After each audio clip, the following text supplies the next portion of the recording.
नमस्कार. प्रत्येकाला प्रत्येकाची आई प्रिय असते. प्रत्येक आई स्वतःच्या मुलासाठी अत्यंत कष्ट राबत असते. तशीच माझी पण आई आहे. माझी आई फारशी शिकलेली नाही. माझे वडील हयात असताना माझी घरची आर्थिक परिस्थिती अत्यंत चांगली होती. पण वडिलांच्या शेवटच्या 4-5 वर्षाच्या काळात आजारपण आणि इतर काय कारणामुळे परिस्थिती एकदम बिघडली. ती इतकी बिघडली की 22 मे 75ला माझे वडील वारले. घरात फक्त अर्धं पोतं धान्य आणि वडिलांचे कपडे आणि आमच्या अंगावरचे कपडे होते. वडिलांच्या आजारपणात बराचसा खर्च झालेला होता. म्हणजे असं देणं बी लोकांचं बरंच होतं. अशा परिस्थितीत आम्ही 5 भावंड. त्यात सर्वात मोठे भाऊ आबा म्हणजे आबा ते FYBला होते. माझी बहीण 10वीला होती. मी 7वीला होतो. दुसरी बहीण 5वीला होती आणि धाकटा भाऊ 3रीला होता. म्हणजे इतकं छोटं लहान वयात वडील गेले. वडील मरेपर्यंत म्हणजे वडील जाईपर्यंत 22 मे 75पर्यंत आई प्रासंगिक कामानिमित्त शेताकडे गेली असेल. तोपर्यंत शेतीचा नाहीचा काही संबंध नव्हता. आम्ही सगळे शाळेत हुशार असल्यामुळं किंवा आई एक जिद्दी असल्यामुळं तिनं आम्हाला शिकवून एक कुटुंब उभा करायचं निश्चित केलं. कारण थोडंसं सांगताना वाईट वाटतं पण जे जवळचे होते, आमची परिस्थिती फिरली, घर फिरले की वासे फिरतात, त्याप्रमाणे बरेचसे जवळचे लोक माझ्या वडिलांच्या मृत्यूनंतर फिरले आणि नातेवाईक आहेत सांगायसारखे सुद्धा त्यांना कमीपण वाटायला लागला. अशा परिस्थितीत आईला अनेक नातेवाईकांनी सांगितले की तुम्ही शेती वाटणीनं द्या आणि शेती करून घ्या. शेती चांगली होती माझ्या वडिलांची. पण वडील मरेपर्यंत शेतावर न गेलेली माझी आई तिने हा विचार केला की वाटणीनं जर शेत दिली, माझं पोरगं एखाद्या शाळेतनं आलं, मुलगी एखाद्या शाळेतनं आली, एखाद्या हरभऱ्याचा डाळा घेतला किंवा एखादा ऊस मोडला तर त्या वाटेकरीला वाटणार की यातला अर्धा माझा ऊस खाल्ला किंवा हरभरा हा डालंटच माझ्या मुलांच्यावर नको, मी शेती करणार. अशा पद्धतीनं शेतीची सूत्रे आणि कुटुंब सगळी सूत्र आईने हातात घेतली. मग त्यावेळेला भुईपटानं पाणी यायचं धरणाचं आमच्याकडे. कधी रात्री असायची, कधी पहाटेचे धरणाचे नंबर यायचा आमचा. तर बऱ्याचशा वेळेला 6 ते रात्री 12 ते 6 या वेळेत शेतावर कधीच न गेलेली आई आबा कंदील धरायचे, FYBला होते आणि आई शेती पाणी पाजायची. कधी आई कंदील धरायची शेती. पण ते फार जिद्दीनं पोरांना कुठेही त्यांच्या डिग्निटीमध्ये किंवा त्यांच्या याच्यामध्ये कुठं फरक व्हायला नको म्हणून आईने सगळं स्वतः शेती केली.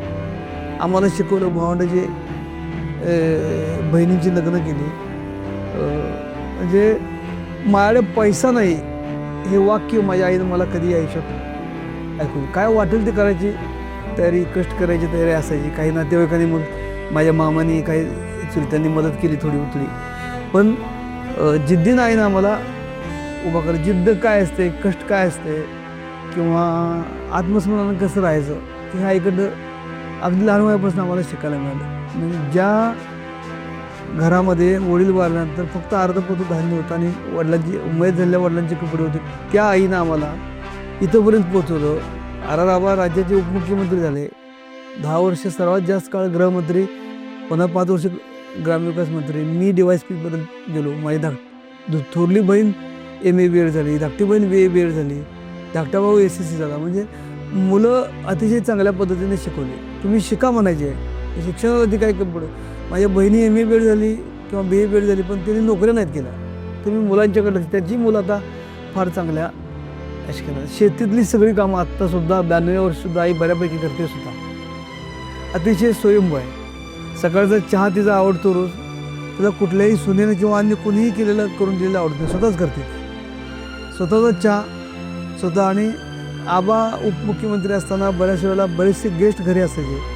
पण आमच्या उमऱ्याच्या आत खाजगी किंवा सरकारी नोकर कधी नाही ठेवला. येणाऱ्यांचा स्वयंपाक असेल, चहा पाणी असेल, त्यांची भांडी धुण्याची, हे घरातल्याच वहिनी असतील, धाकट्या वहिनी असतील, माझी मिसेस असतील, याच बायका करायच्या आणि स्वतः आई हजर असायची. म्हणजे स्वतः कुठलंही शिक्षण नसलेली आई तिनं आम्हाला इतकं शिकवलं. पण व्यवहार ज्ञानी आणि व्यवहारामध्ये ती PhD वाल्यापेक्षा पण जास्त विद्वान किंवा हुशार आहे. आत्तासुद्धा शेतामध्ये जेवढे कामगार असतील किंवा पिकाचं काय असेल सगळं आई पाहते आणि सगळा हिशोब स्वतः डोक्यात ठेवते. लिहिता येत नाही, वाचता येत नाही. पण तिला व्यवहारात चुकवणं आणि फसवणं फार अवघड.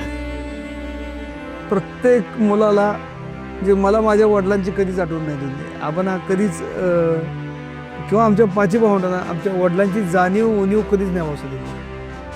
सगळे हट्ट पुरवले. पण शिक्षणाच्या बाबतीत मात्र ते, पण त्याचबरोबर तिने कामही शिकवली घरचं, म्हणजे व्यवहार शिकवला, नाती शिकवली. म्हणजे आमच्या घरात ज्यावेळी आम्हाला चहाला पैसे चहा नसायचा, तर घरात जर कोण पाहुणा आला तर काहीही करून कोणा शेजाऱ्या पाजाऱ्या जेवणावर घुसणं आणून काहीतरी करून तो अर्धा चहा दिल्याशिवाय माणूस कधी नाही सोडला घरात. काही कोणाचे वडिलांच्या काळात वडिलांनी बऱ्याच लोकांना पैसे दिलेले होते. आम्ही पण बरंचसं आजारपणात वडिलांचं कर्ज झालं. पण आईने एका शब्दात सांगितलं होतं, वडील गेले त्याच्यावर येणं सगळं आपलं गेलं, पण देणं मात्र आम्ही सगळ्यांचं दिलं. नया पैसा कोणाचंही चुकवलं नाही. म्हणजे हे सगळं ऐकणं, म्हणजे आबा फार जवळून शिकले, तेवढ्या जवळून आम्हालाही शिकता आलं. आईची जिद्दच मोठी होती. मुलांना वडिलांच्या पाठीमागे काही कमी द्यायचं नाही. तेवढ्याच ताकदीनं मुलं उभं करायची, संसार उभं करायचे. आणि कधीच शेतावर न गेलेली, कधीच शाळेत न गेलेली आई अगदी जिद्दीनं उभं राहिली. आबा ज्या दिवशी उपमुख्यमंत्री झाले त्यावेळी आई शेतात होती. त्याला गावात फटाके वाजवल्यावर कळालं की ते आबा उपमुख्यमंत्री झाले. मी बऱ्याचशा वेळेला PSIच्या परीक्षेला MPSCतनं चांगले मेरिटला पास झालो, RFOला पास झालो, सेंट्रल एक्सपोर्टला पास झालो. मी ज्या ज्या वेळेला परीक्षेला जायचो त्यावेळी सांगितलं की ती परीक्षा कशाच्याही लक्षात यायच नाही, पण काय लागते सांग म्हणायचे आणि ते तेवढं द्यायचे. म्हणजे मला कधी पुस्तक नाही दिलं आईनं असं आठवत नाही, कधी पुस्तकाला परीक्षेला पैसे द्यायचं असं आठवत नाही. ते पोरं आपली योग्य मार्गावर आहेत.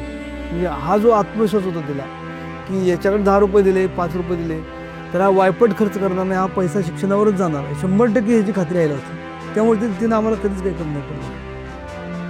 आबा ज्यावेळेला मंत्री झाले त्यावेळी नेहमीप्रमाणे आबांची एक सवय असायची की आबांना घरी आलेल्या पहिलं आईचं दर्शन लागायचं.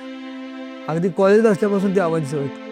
आणि ज्यावेळी आबा किंवा आम्ही कुटुंब आत्तासुद्धा आम्ही घरातनं बाहेर पडताना आईला नमस्कार केल्याशिवाय बाहेर पडतच नाही. आजसुद्धा उद्या जर मी गावी गेलो तर गेले आईचं दर्शन आणि येताना आईचं दर्शन, हे म्हणजे त्याशिवाय ते आमचं हेच होत नाही, म्हणजे समाधानच नाही होत. तर आबांना आईने एवढं सांगितलं होतं की तुम्ही लोकांनी तुम्हाला निवडून दिले. आबांच्या इलेक्शनला, आमदारकीच्या इलेक्शनला लोकांनी पैसे गोळा करून खर्च करून निवडून दिलं होतं. तर ते पुन्हा लोकांनी त्याच पद्धतीने निवडून दिलं पाहिजे. गोरगरिबांची कामं करा आणि कोणाला शाप घेऊ नका, हे काय आमचं तिचं असायचं. आता मी पोलीस खात्यात गेलो, मी 86ला पोलीस खात्यात माझं निवड झाली, 87च्या ट्रेनिंगला गेलो. तर योगायोगानं जे स्टार मला मिळाले खांद्यावर लावायला, तर मी हंशी म्हणून आहेत माझे मित्र, त्यांच्या आई आणि माझ्या आईच्या हस्ते खांद्यावर पहिल्या दिवशी मी स्टार 88ला 15 जून 88ला लावून घेतली. आणि त्यावेळी आईने सांगितलं होतं की तू पोलीस झाला आहेस पण कुणाला विनाकारण गोरगरिबाला त्रास देऊ नकोस. आणि मग मी ज्यावेळी गावी यायचं, मग गावाकडं धान्य असेल, कधीतरी ही कपड्याला सगळ्याला पैसे देऊन पैसे द्यायचे. ते पैसे जर घेतले नाहीत तर आईला असं वाटायचं की आई म्हणायची लगेच तुला कुठं मिळतात काय, पगारात कसं बघते तुझ्या. आईकडं घेतलं पैसे 300-400 प्रत्येक ट्रिपला. आत्ता 15 दिवसापूर्वी गेलो होतो, माझा 2 फेब्रुवारीला वाढदिवस होता. हे आम्ही वाटच बघतोय बघा, सगळे पैसे हे आईनं 500 रुपये दिले. मी लहानपणी बाजारला धान्य विकायला जायचो, तरी अर्धा किलो असायचं. 1 महिन्यापूर्वी मी गावी गेलो होतो अंजनीला, आणि शनिवार होता सावळचा बाजार. तर मी बाहेर मळ्याकडून फिरून आलो 12-12:30 दरम्यान. आई म्हणली जेवलोस का, तर जेवलो. म्हणजे सावळच्या बाजारला जा. मी रिटायर्ड DYSP LLB झालो आहे, पण असं काही त्याला मला काय वाटलं असं कधी वाटलं. माझं पोरगा ऐकल हा जो तिचा विश्वास होता ना. म्हणजे काय काम आहे सावळला, तर म्हणजे आपल्याकडे 4 किलो एरडे आहेत आणि 2 किलो करंजी आहेत, ते विकून ये म्हटले. मग म्हटलं मी गाडी घेऊन जाणार, मग गाडीचं तेलाचं पैसे जास्त होते, नाही म्हटले विकून बाजार घेऊन ये. तर मी ते 427 रुपयाला विकलं एरडे आणि करंजी आणि आणखीन काहीतरी असं होतं. त्यातले मग नेहमीप्रमाणे त्यावेळेला मी 2 रुपये घ्यायचो, त्यावेळी तिथं मला तर हे 50 रुपये दिले. हे 50, आणि मी आईनं दिलेला प्रत्येक पैसा हा त्याच्यावर नाव टाकतो. हे 50 रुपये मला 1 महिन्यापूर्वी बाजारात एरड्या आणि करंजी कर्जेची बिया विकल्याबद्दल 1947 त्यातले 50 रुपये तुला जर खर्चाला पण दिलेले. आणि प्रत्येक वाढदिवसाला 100 रुपये ठरलेले असतात आईचे. त्या पहिल्या वाढदिवसापासून सगळ्या नोटा आईने दिलेल्या माझ्याकडे आहेत. त्याच्यावर मी अशी सुरुवातीला 10 रुपये द्यायची, आता ते हे दे याच्यावर अशी तारीख टाकतो कुठल्या तारखेला दिल्या, सगळ्या नोटा आहेत. ते आम्ही कितीही मोठे झालो, म्हणजे मी उपाधीक्षित पोलीस DYSP झालो, आबा उपमुख्यमंत्री झाले, आईला आम्ही कधी मोठं वाटलो नाही. आणि तेवढ्याच प्रेमानं लहान बाळासारखंच आम्हाला आजही सांभाळ. कधी गेलो तर चहा स्वतः करून देणार, खाणे हिशोब असला तर कुठलं चुकवून देत नाही अजिबात. ते माझ्याकडे एरड्याचा, तुरीचा, सगळ्या त्या कर्जीचा सगळा हिशोब बरोबर घेतला. हे कसं दिलंस, ते कसं किलो दिलंस, ह्याला अजून 1 रुपया जास्त, ह्याला 5, हे सगळं विचारून मग 50 रुपये दिले मला. 30 सप्टेंबर 21ला मी DYSP म्हणून रिटायर झालो. याच घरात इथं आपण बसलो आहे. आईला कोणाकडून तर कळालं रिटायरमेंट. आता रिटायरमेंट म्हणजे काही माहीत नाही, पण आज त्याचा नोकरीतला शेवटचा दिवस आहे आईला माहीत होतं.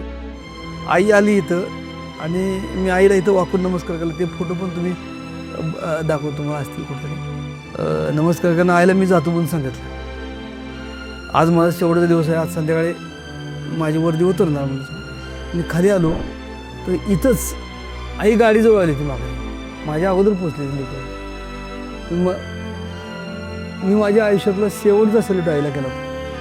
आणि ज्या आईनं हाडाची काढ आणि रक्ताचं पाणी करून मला शिकवलं, तिला ती मानवंदना होती खरंच, सन्मान होता तो. दिवसभर ड्युटी केली मी. साधारण 11 वाजून 28 मिनिटापर्यंत माझ्या ऑफिसमध्ये होतो. सगळं काम त्या दिवशीचं सगळं संपवलं. त्या दिवशी सत्कार वगैरे आई इथं जागीच होती यायची शेवटच्या. तर 15 जून 88ला स्टार खांद्यावर आईनंच लावली होती माझ्या आईनं, आमची सरांच्या आईनं.